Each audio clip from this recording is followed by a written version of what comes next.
Assalamualaikum warahmatullahi wabarakatuh. Salam sejahtera bagi kita semua.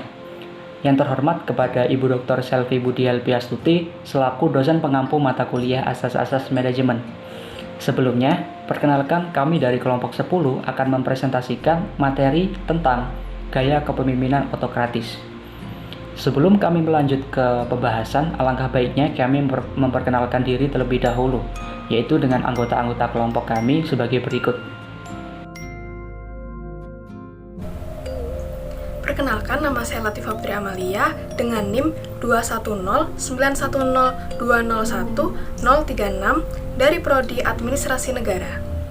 Perkenalkan, nama saya Barbio Mailadina Novalita dengan NIM 2109120201045 dari Prodi Ilmu Administrasi Negara. Perkenalkan, nama saya Gifari Mubarok dengan NIM 210910201143 dari Prodi Administrasi Negara. Untuk materi yang pertama, yaitu mengenai pengertian kepemimpinan otokratis, akan dijelaskan langsung oleh rekan saya, yaitu Barbio. Apa itu kepemimpinan otokratis? Otokratis berasal dari kata oto yang berarti sendiri dan kratos yang berarti pemerintah. Jadi, otokratis berarti mempunyai sifat memerintah dan menentukan sendiri. Gaya kepemimpinan otokratis adalah kemampuan untuk mempengaruhi orang lain sehingga semua kegiatan kepemimpinan berlangsung sendiri dan mereka siap untuk bekerja sama untuk mencapai tujuan mereka. Pola ini ditandai oleh banyak indikator pemimpin dan sangat dibatasi oleh kurangnya peran bawahan dalam perencanaan dan pengambilan keputusan. Pemimpin secara sepihak menentukan peran, metode, dan waktu yang diperlukan untuk melakukan berbagai tugas. Pemimpin dalam hal ini adalah mereka yang memerintah dan menuntut kepatuhan. Ia akan memberikan imbalan ataupun hukuman yang didasarkan pada kemampuan untuk menghargai dan menjatuhkan hukuman. Terima kasih. Terima kasih kepada Barbio atas penjelasannya. Selanjutnya, yaitu materi yang kedua mengenai ciri-ciri kepemimpinan otokratis, akan langsung dijelaskan oleh rekan saya, yaitu Latifah.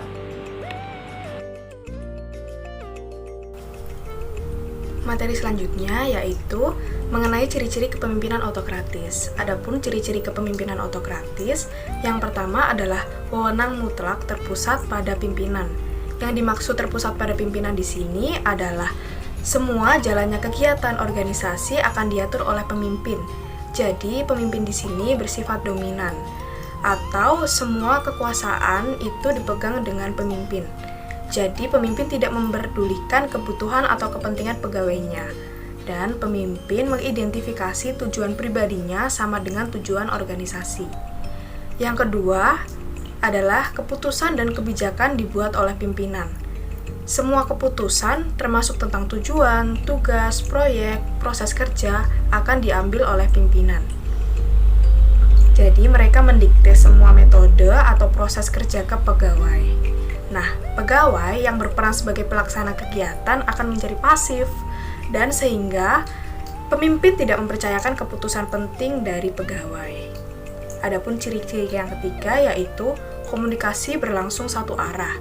Seringkali pemimpin menempatkan kekuasaan di tangan satu orang, yaitu di tangan merekanya sendiri atau di tangan pemimpinnya sendiri. Pemimpin sebagai penguasa tunggal dalam suatu organisasi di gaya kepemimpinan otokratis ini. Nah, pemimpin memandang mereka adalah lebih dari segala hal daripada pegawainya. Dan pemimpin tidak meminta atau menerima masukan dari pegawai dalam pengambilan keputusan dan kebijakan. Ciri-ciri yang keempat yaitu pengawasan dilakukan secara ketat. Jadi pemimpin di sini melakukan pengawasan secara ketat kepada pegawai. Mengapa untuk menjalankan organisasi pemimpin membuat aturan ketat, di mana pegawai harus mematuhinya? Jadi pemimpin mengkomunikasikannya dengan jelas aturan tersebut sehingga pegawai memahami dan menjalankannya tanpa pertanyaan, dan pekerjaan terstruktur dan sangat kaku. Adapun ciri berikutnya yaitu praaksara dari atas dan tanpa kesempatan bawahan untuk memberikan saran. Jadi, di sini kemampuan pegawai selalu dipandang rendah oleh pemimpin.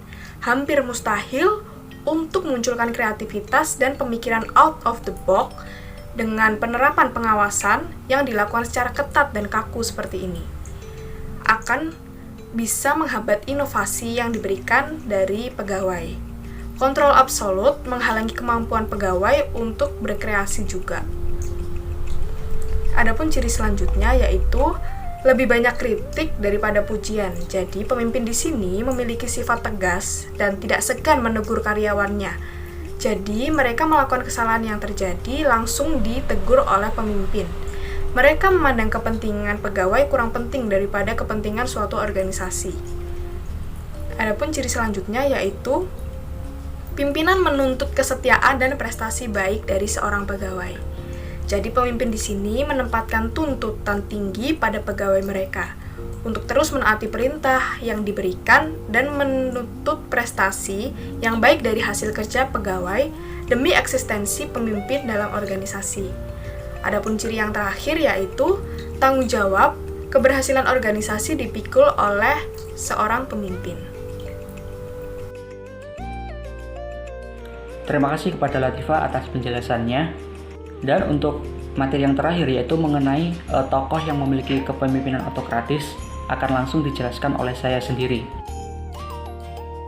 Seperti yang kita sudah bersama ketahui bahwa kepemimpinan otoriter adalah salah satu gaya kepemimpinan yang harus sesuai atas keinginan atau peraturan sang pemimpin, dan gaya ini tidak terlalu melibatkan anggota atau juga bawahannya. Kami telah berdiskusi dan kami mendapatkan salah satu contoh pemimpin dunia yang memiliki sifat kepemimpinan autokratis, yaitu salah satunya adalah mantan presiden Amerika Serikat, yaitu Donald Trump. Donald Trump merupakan presiden Amerika Serikat yang ke-45 dan juga beliau menjabat sebagai presiden Amerika Serikat selama 4 tahun. Menurut pandangan Donald Trump sendiri bahwa dunia ini adalah tempat yang ganas dan harus ditanggapi dengan ganas pula. Pernyataan ini dibuktikan dengan kepemimpinannya yang memang autokratis.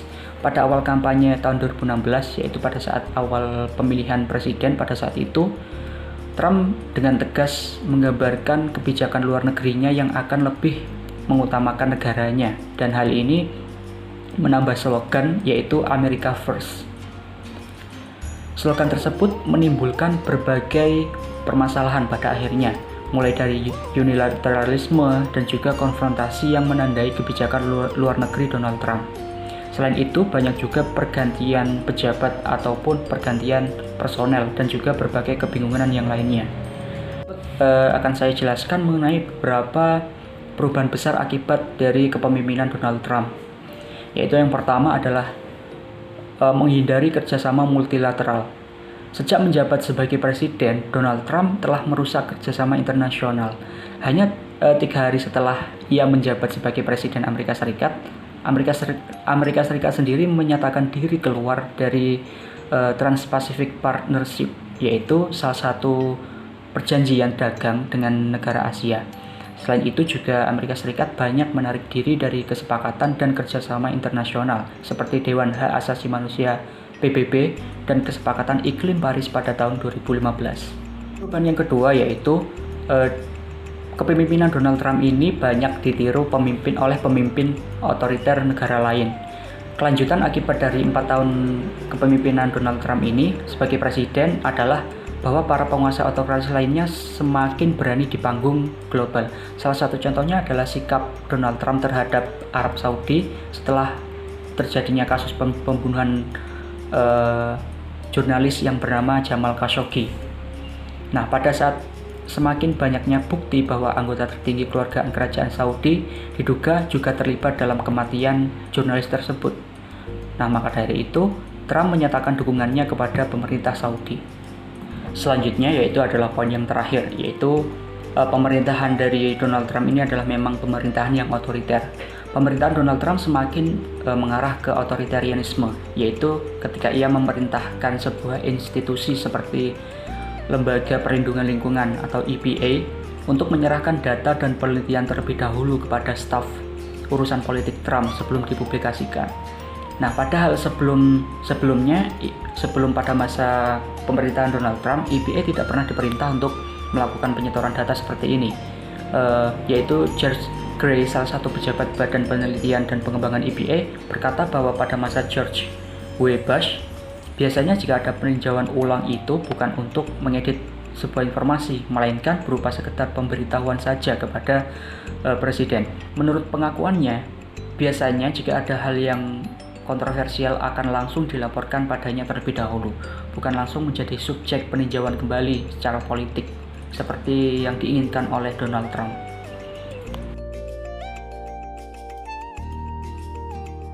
Baik, telah selesai penjelasan atau presentasi dari kelompok kami. Sekian, dan apabila ada kesalahan maupun ada kata-kata yang kurang berkenan, kami memohon maaf. Dan juga terima kasih atas perhatiannya. Sekian, wassalamualaikum warahmatullahi wabarakatuh.